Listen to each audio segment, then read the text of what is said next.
Puji Tuhan, salam sejahtera bagi Bapak, Ibu, Saudara-saudari, keluarga GPDI LCD Magelang, dimanapun kita berada, kita bertemu di dalam Renungan 79. Kiranya kasih, kekuatan, kemurahan Tuhan menyertai Bapak, Ibu, Saudara. Hari ini mari kita akan merenungkan satu kebenaran firman Tuhan. Pembacaan kita telah tiba pada kitab Nahum. Ya, ada bagian-bagian yang akan kita renungkan bersama. Hari ini dengan satu tema renungan, musuh atau sahabat. Ya, satu pertanyaan yang kita perlu renungkan bersama. Mengapa? Karena kita melihat di Nahum dan kitab Nahum ini mencatat ada hukuman, ada kehancuran yang terjadi atas Niniwe. Nah, ada beberapa ayat yang saya ingin baca yang menuliskan kalimat yang sama dan itu sangat menarik untuk kita perhatikan. Yang pertama kita akan lihat Nahum pasal 2 ayat 13 bagian A. Saya akan bacakan Nahum 2 ayat 13 bagian A. Lihat, aku akan menjadi lawanmu, demikianlah firman Tuhan semesta alam. Kalimat yang sama kemudian tertulis lagi di dalam Nahum pasal 3 ayat yang kelima. Demikian bagian Nahum 3 ayat 5 bagian A. Lihat, aku akan menjadi lawanmu, demikianlah firman Tuhan semesta alam. Ya, menarik sekali untuk memperhatikan ini. Dalam kehancuran, kengerian yang terjadi pada Niniwe, ada kalimat ini. Tuhan menjadi lawan atas mereka. Ya, sebenarnya ini adalah satu peringatan yang sangat keras ya bagi Niniwe, dan juga kita bisa belajar siapa yang dapat kuat, siapa yang dapat tahan melawan Tuhan. Tentunya kita sepakat tidak ada, karena Dia Allah yang berdaulat, Dia Allah yang berkuasa, tidak ada yang dapat tahan berada di hadapannya. Kalau kita baca Nahum yang pertama ayat yang ke-6, ada catatan demikian. Nahum 1 ayat 6. Siapakah yang tahan berdiri menghadapi geramnya, dan siapakah yang tahan tegak terhadap murkanya yang bernyala-nyala? Kehangatan amarahnya tercurah seperti api, dan gunung-gunung batu menjadi roboh di hadapannya. Ini menjadi catatan. Ketika seorang ada dalam posisi sebagai lawan dan Tuhan sendiri yang melawan, kehancuran, kengerian, karena tidak ada seorang pun yang dapat tahan ya ketika Tuhan berdiri menjadi lawannya. Nah, ini menjadi sesuatu yang perlu kita perhatikan. Mengapa Niniwe kemudian menjadi lawan Tuhan? Ya, Nahum 1 ayat 9 memberikan catatan demikian. Nahum 1 ayat 9 berkata, apakah maksudmu menentang Tuhan? Ia akan menghabisi sama sekali, kesengsaraan tidak akan timbul dua kali. Ternyata ada catatan Niniwe menjadi lawan Tuhan karena mereka melakukan hal-hal yang menentang Tuhan. Ya. Menentang apa yang Tuhan sudah beritahu, menentang, menolak, tidak mau melakukan apa yang menjadi perintah Tuhan. Ternyata membuat ya satu pribadi, satu kondisi, satu umat menjadi umat yang menjadikan dirinya berposisi sebagai musuh Allah. Dan itu sebabnya Allah sendiri yang berdiri menjadi lawan bagi mereka. Mari ini menjadi perenungan bagi kita. Jangan sampai kita menjadi musuh Allah ketika kita menentang Allah, tidak melakukan apa yang dia perintahkan. Menentang apa yang menjadi kehendaknya. Itu membuat kita berada dalam posisi menjadi musuhnya Allah. Sehingga Allah sendiri yang bangkit untuk melawan. Sangat mengerikan karena hasilnya yang kita baca, kehancuran, kengerian. Kalau Bapak Ibu baca di Nahum 1, 2, dan 3, hal-hal yang sangat mengerikan terjadi. Jadi jangan sampai kita menjadi musuh Tuhan. Tetapi ini juga menjadi peringatan kepada kita karena ternyata kadang-kadang seringkali tanpa kita sadari, ya ada hal-hal yang kita lakukan dalam hidup kita, itu bisa membawa posisi kita menjadi musuh Tuhan. Yakobus pasal 4 ayat 4 berkata demikian. Mari kita baca. Yakobus 4 ayat 4. Hai kamu orang-orang yang tidak setia, tidakkah kamu tahu bahwa persahabatan dengan dunia adalah permusuhan dengan Allah? Jadi barang siapa hendak menjadi sahabat dunia ini, ia menjadikan dirinya musuh Allah.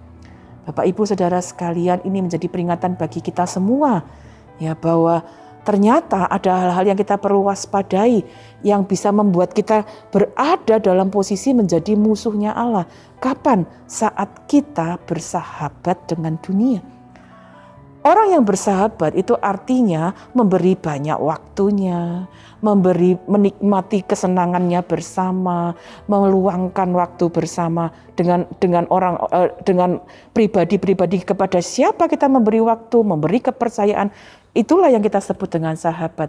Dan firman Allah berkata siapa yang bersahabat dengan dunia, dia menjadi musuh Allah. Kata dunia itu menjadi gambaran adalah kehidupan dalam dosa. Dan sahabat artinya dapat kita pelajari waktu kita mengikuti cara-cara dunia. Hidup di dalam cara-cara dosa. Menikmati kesenangan-kesenangan dari dosa. Hidup terus-menerus dalam kesenangan-kesenangan dosa. Yang berarti tidak mengikuti kehendak Tuhan. Yang berarti menentang Tuhan. Kita sedang menjadi musuh Allah. Waktu Tuhan mengajar kita untuk hidup dalam kesetiaan. Dan sementara kita yang di dalam dunia ini mungkin dalam pekerjaan, keluarga, ya usaha kita, kemudian dunia mengajarkan untuk tidak setia. Dan kita memilih untuk mengikuti cara-cara dunia. Kita sedang menaruh posisi kita menjadi musuhnya Allah.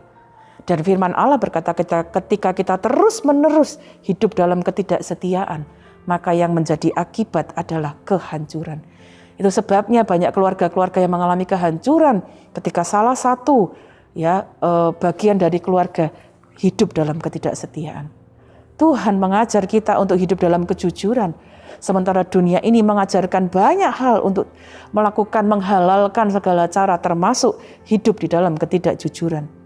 Kalau kita kemudian memilih untuk menikmati cara-cara dunia, mengikuti cara-cara dunia, menghalalkan segala cara yang tidak sesuai dengan kebenaran firman Tuhan, kita sedang menaruh posisi hidup kita jadi musuhnya Allah.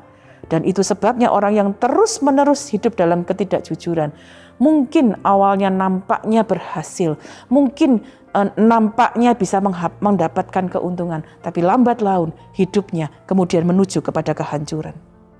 Tuhan mengajarkan untuk kita hidup di dalam kesucian. Tetapi dunia ini menawarkan banyak hal yang cemar, banyak hal yang menonjolkan percabulan. Dan kalau kita memilih untuk menikmati kesenangan-kesenangan dari apa yang ditawarkan oleh dunia yang tidak sesuai dengan kebenaran firman Tuhan, kita sedang memilih menaruh posisi kita jadi musuhnya Allah.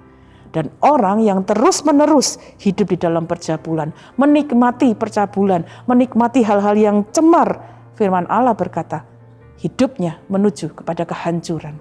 Karena itu hari ini mari kita belajar untuk kemudian tidak menjadi musuhnya Allah. Kita belajar ketika kita jadi musuhnya Allah, Allah sendiri yang berdiri dan melawan, dan tidak akan ada yang tahan. Kengerian, kehancuran. Bapak, Ibu, Saudara, renungan hari ini mengajar kita.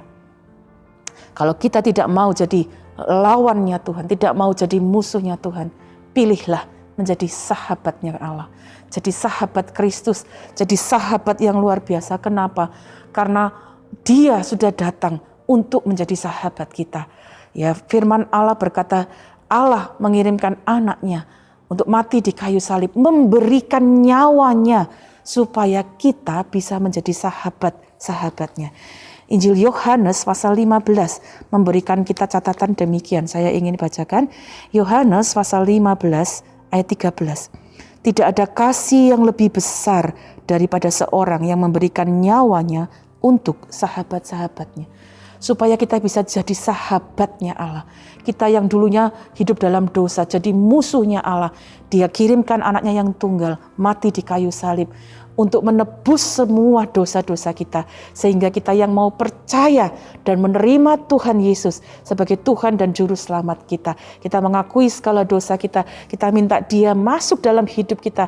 Kita percaya, mengaku dengan mulut kita.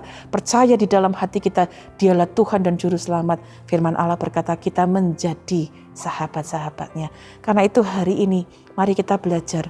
Kalau kita melihat ada kengerian ketika seseorang menjadi musuh Allah, pilihlah untuk menjadi sahabat Tuhan, sahabatnya Allah.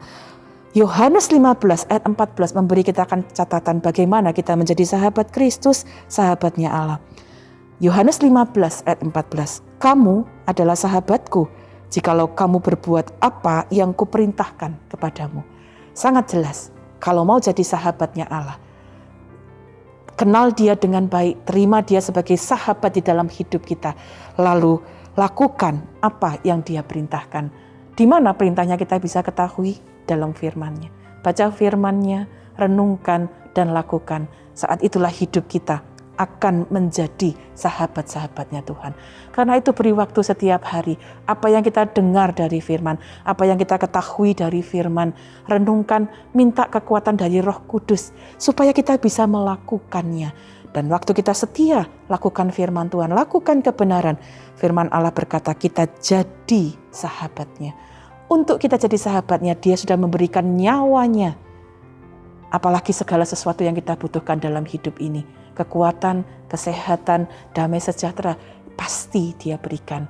Karena itu hari ini ada satu pertanyaan. Musuh atau sahabat? Saya berharap, saya percaya setiap kita mempunyai pilihan yang paling tepat. Dan kiranya semua kita yang mendengar firman Tuhan hari ini membuat pilihan yang sama. Menjadi sahabat Allah. Tuhan Yesus memberkati. Mari kita berdoa. Bapa di dalam surga, terima kasih untuk firman-Mu. Engkau memberikan kami peringatan untuk belajar berhati-hati dalam kehidupan kami, memilih hal-hal sesuai dengan kehendak-Mu, supaya kami menjadi sahabat-sahabat Allah, melakukan kehendak Tuhan, dan hidup kami boleh memuliakan nama-Mu. Berkati seluruh keluarga GBDI El Shaddai Magelang, supaya hidup kami adalah hidup yang benar-benar boleh menyenangkan hati Tuhan, menjadi sahabat-sahabat Allah yang juga menyenangkan hati-Mu, memberkati kehidupan sesama kami. Terima kasih Bapa, kami mengucap syukur untuk setiap peringatan dan petunjuk firman-Mu. Kiranya suku-suku bangsa bersukacita dan bersorak-sorai, sebab Engkau memerintah bangsa-bangsa dengan adil dan menuntun suku-suku bangsa di atas bumi. Terima kasih Bapa, Engkau kiranya berdaulat atas seluruh kehidupan kami. Di dalam nama Tuhan Yesus Kristus kami mengucap syukur dan berdoa. Haleluya. Amin.